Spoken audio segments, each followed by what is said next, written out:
Well, Facebook's trying to be more celebrity-friendly. The social network site is getting ready to unveil the new VIP features for famous folks.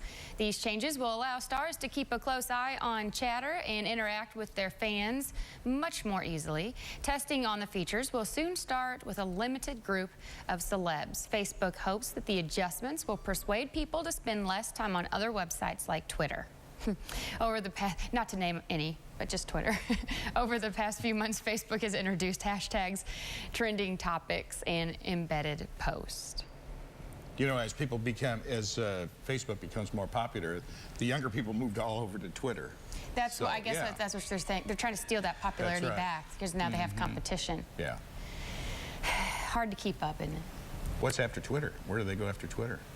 When everybody gets on Twitter, then I don't know. Something new. Maybe we should create it. I don't think so.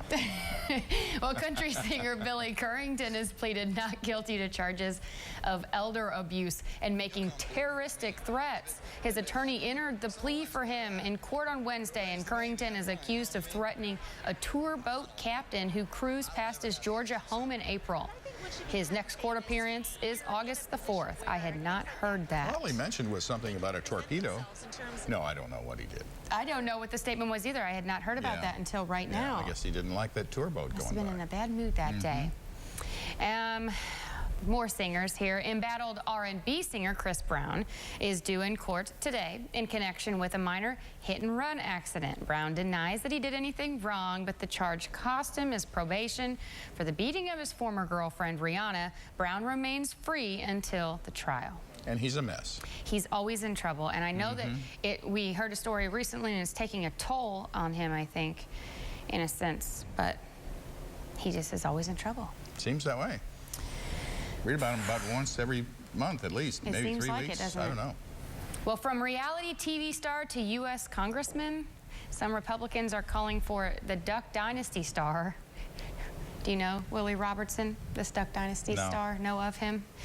To take his patriotism to Capitol Hill. John Berman has more.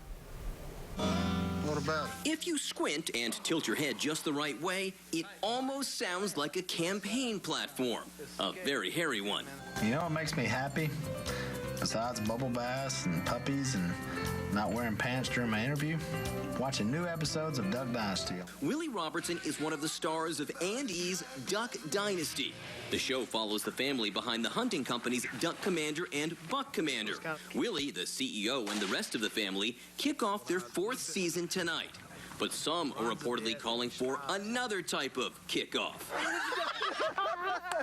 According to the Washington Examiner, some Republicans are urging Robertson to run for an open congressional seat in his native Louisiana. Willie does have wide appeal beyond just beard enthusiasts. The show is one of the most watched on cable. It's not like no one has ever made the jump from the world of TV to the corridors of power in Washington. I got you, babe. Enough California voters said, "I got you, babe," to Sonny Bono to elect him to the House. And doggone it, people like me. Enough Minnesotans liked Saturday Night Live star Al Franken to send him to the Senate. Robertson, the self-described redneck millionaire, has a resume that could shine in Republican politics. He helped build his company into a multi-million-dollar enterprise. He's an active supporter of gun rights, and he often speaks about his Christian faith. Even the beard shouldn't get in the way. Ever hear of James Garfield?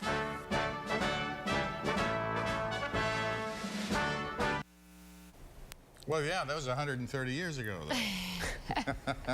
Oh, well, you know, you never know, I guess. No, that's I don't know quite how possible. serious this story is. Yeah. Well, he seems like an intelligent guy.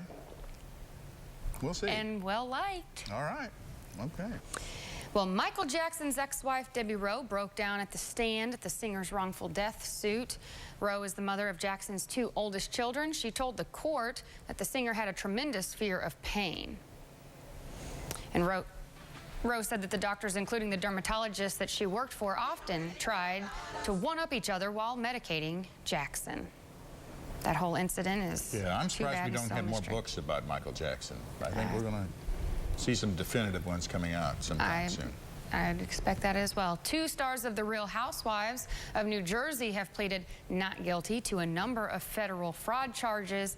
Teresa and Joe Giudice were in court yesterday. Their pleas were entered by their attorneys. They were charged in a 39-count indictment with conspiracy to commit mail and wire fraud, bank fraud, making false statements on loan applications, and bankruptcy fraud. Prosecutors allege Joe also failed to file federal tax returns from 2004 until 2008. I'm sure the IRS will forgive him. Right. They've managed to dig themselves a hole. A former model and cast member of ABC's The Bachelor and The Bachelor Pad has died after an apparent suicide attempt. This is a really just too bad of a story. Gia Alleman was taken off life support at a hospital in New Orleans yesterday. There were reports that her boyfriend, NBA Pelicans player Ryan Anderson, found her hanging in the reality star's home on Monday.